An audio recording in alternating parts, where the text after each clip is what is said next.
भारत के पहले president doctor Rajendra Prasad, संविधान सभा के परमानेंट अध्यक्ष डॉक्टर राजेंद्र प्रसाद और जो गांधी और गोपाल कृष्ण गोखले के से काफ़ी इंस्पायर्ड थे, जिन्होंने एक वकील के रूप में, एक राजनेता के रूप में, एक आंदोलनकारी के रूप में बहुत ही बड़े स्तर पर काम किया। आज उनकी जन्मधरती जीरादेई में हम लोग आ चुके हैं। ये जीरादेई यही वह स्थान है जो आप लोग देख रहे हैं, यहाँ पर उनका जन्म हुआ था। तो डॉक्टर राजेंद्र प्रसाद एक बहुत ही मेधावी, उनके बारे में एक स्टोरी बहुत ही प्रचलित है कि जब वो कलकत्ता में पढ़ रहे थे, तो ग्रेजुएट में जब उन्होंने अपना एग्जाम दिया था, उस समय एग्जामिनर ने लिखा था कि examinee is better than examiner. उनकी शुरुआती पढ़ाई छपरा से स्टार्ट हुई और उन्होंने अंतिम में जाकर लॉ से डॉक्टरेट की भी उपाधि ली।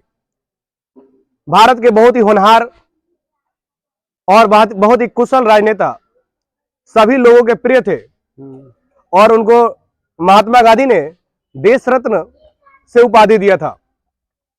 उनके बारे में कुछ हमारे पास टीचर भी मौजूद हैं जो उनके बारे में कुछ बताएंगे। तो सर, हम आपसे जानना चाहेंगे कि कैसे थे डॉक्टर राजेंद्र प्रसाद? बहुत अच्छे थे, देशभक्त थे और उन्होंने देश के लिए ही सारा कुछ अपना न्योछावर कर दिया और देश सेवा में तत्पर रहते थे एनी टाइम। आज के नेताओं में ऐसा गुण नहीं है, बहुत कम देखने को मिलता है। कुछ कुछ नेताओं में है, उतना त्याग नहीं है। उतना त्याग नहीं है। जिस लेवल का त्याग था डॉक्टर राजेंद्र बाबू के पास नहीं है, नहीं है, त्याग नहीं है, नहीं है, उतना नहीं, उतना नहीं है। ये नहीं है। तो उनके लाइफ के बारे में और नेता और रहते दो चार भी कम से कम, तो देश का कुछ ज्यादा कल्याण हो जाता। उन्होंने फूड और एग्रीकल्चर मिनिस्टर, जब पहली बार गवर्नमेंट बनी थी, इंटरिम गवर्नमेंट 1946 में, टेम्पररी गवर्नमेंट, उसमें फूड एंड एग्रीकल्चर मिनिस्टर बने वो। उसके 7 दिन के बाद जो संविधान बन रहा था हमारे पूरे देश के लिए, संविधान सभा के वो परमानेंट अध्यक्ष बने। और 26 जनवरी 1950 को जब भारत का संविधान लागू हुआ, उस दिन भारत के वो प्रेसिडेंट के रूप में शपथ लिए।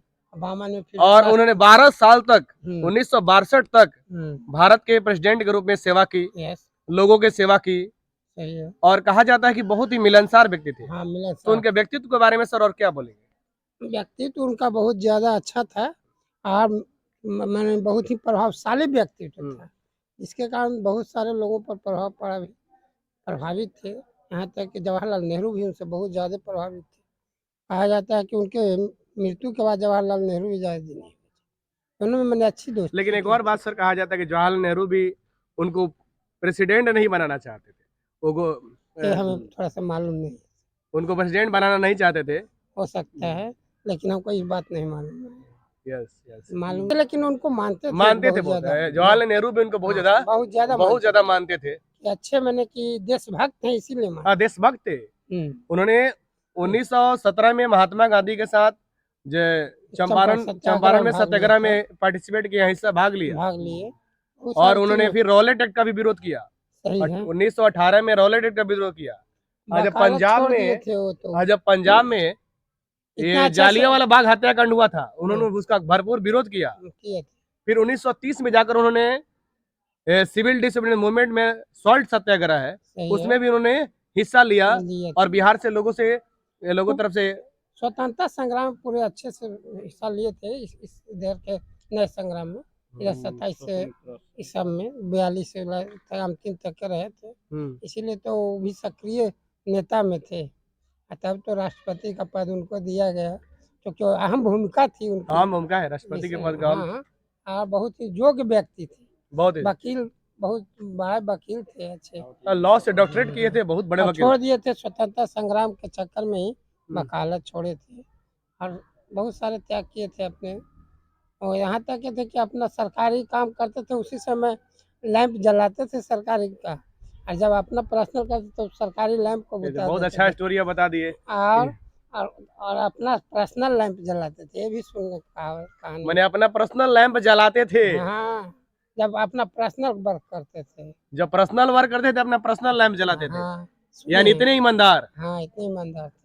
इस समय मेरा सरकार के क्यों खपत करूं, मेरा काम है। और उन्होंने अपना अंतिम समय पटना में गुजारा। एक सदाकत आश्रम में। हाँ, ये भी सदाकत आश्रम तो यहाँ नहीं है, गुजरात में न है। नहीं गांधी ना, हमको तो मालूम नहीं पटना वाले में। अब गुजारा कहाँ है नहीं मालूम। तो साबरमती आश्रम है। हाँ, साबरमती है, वो गांधी जी का है। साबरमती गांधी ये जी का सदाकत है। हाँ। आपका जन्मस्थल जीरादेई है। हमारा नहीं, हमारा जन्म स्थल जहानाबाद जिला है। तो जहानाबाद से आप लोग देख रहे हैं कि ये डॉक्टर राजेंद्र प्रसाद के ये घर को देखने आए हैं, उनके जन्म स्थान को देखने आए हैं। यानी आप समझ सकते हैं कितनी लोकप्रियता है आज भी है, आज भी कितने रेलिवेंट है डॉक्टर राजेंद्र प्रसाद। तो ये सिवान के लिए, पूरे देश के लिए बहुत ही गर्व की बात है कि हमारे देश में डॉक्टर राजेंद्र प्रसाद जैसा कोई लीडर, विजनरी लीडर हुआ, एक बहुत बड़े वकील हुए। ये बात बहुत ही हम लोग के लिए गर्व की बात है। चलिए अब हम लोग लाइब्रेरी के अब अंदर चलेंगे और देखेंगे इसके अंदर क्या है।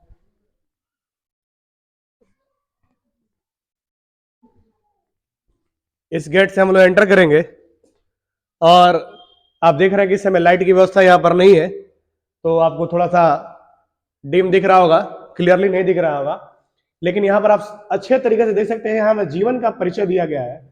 यहाँ पर डॉक्टर राजेंद्र प्रसाद का जन्म बिहार प्रांत के सिवान जिला स्थित जीरादेई गांव में 3 दिसंबर 1884 को हुआ था। तो 3 दिसंबर 1884 को अच्छा एक और बात है डॉक्टर राजेंद्र प्रसाद के बारे में कि उनके पिता फारसी और संस्कृत के बहुत अच्छे विद्वान थे, तो वहां से उनको भी शिक्षा मिली और वो भी आराम से फारसी और संस्कृत का हो गए, सीख गए। इसलिए लिखा है पिता का नाम महादेव सहाय और माँ का नाम कमलेश्वरी देवी था। उनके बड़े भाई 3 बहनें थी। पिता फारसी संस्कृत के विद्वान और माँ कमलेश्वरी देवी धार्मिक प्रवृत्ति की महिला थी। तो यहाँ पर आप देख सकते हैं क्लियरली कि डॉक्टर राजेंद्र प्रसाद का जो जीवनी है बहुत ही अच्छे तरीके से इसमें दिखाया गया है। उनका राजनीतिक राह, शिक्षा और कैसे गांधी जी से कैसे प्रभावित थे, इन सभी चीज के बारे में अच्छे से इसमें दिखाया गया है। थोड़ा सा लाइब्रेरी हल्का खराब हो चुका है, लेकिन ये बहुत बड़े जिस तरह से वकील और राजनेता थे उस हिसाब से इनको अच्छे से इसमें नहीं रखा गया है। आप क्लियरली देख सकते हैं। तो बहुत ही अच्छा है, लेकिन बहुत सारी दिक्कतें भी हैं इसमें, चीजें प्रॉब्लम्स भी हैं। इस गैलरी को ध्यान से देखिए। इस गैलरी में बहुत सारा जो चित्र है और उनका बहुत सारा जो अलग अलग जगहों पर गए हैं उसके बारे में दिखाया गया है। इस चित्र में देखिए कितने अच्छे से पढ़ रहे हैं डॉक्टर राजेंद्र प्रसाद, किताब रखा हुआ है और बहुत शानदार तरीके से डॉक्टर राजेंद्र प्रसाद पढ़ रहे हैं। ये गैलरी है, ये वहाँ का, और अच्छे तरीके से आप देख सकते हैं डॉक्टर राजेंद्र प्रसाद का फोटो भी है। तो एक बहुत ही शानदार जगह है जिसे सभी युवाओं को जरूर विजिट करना चाहिए। बहुत ही मेरे वीडियो को लाइक करें। आप सभी का बहुत बहुत धन्यवाद।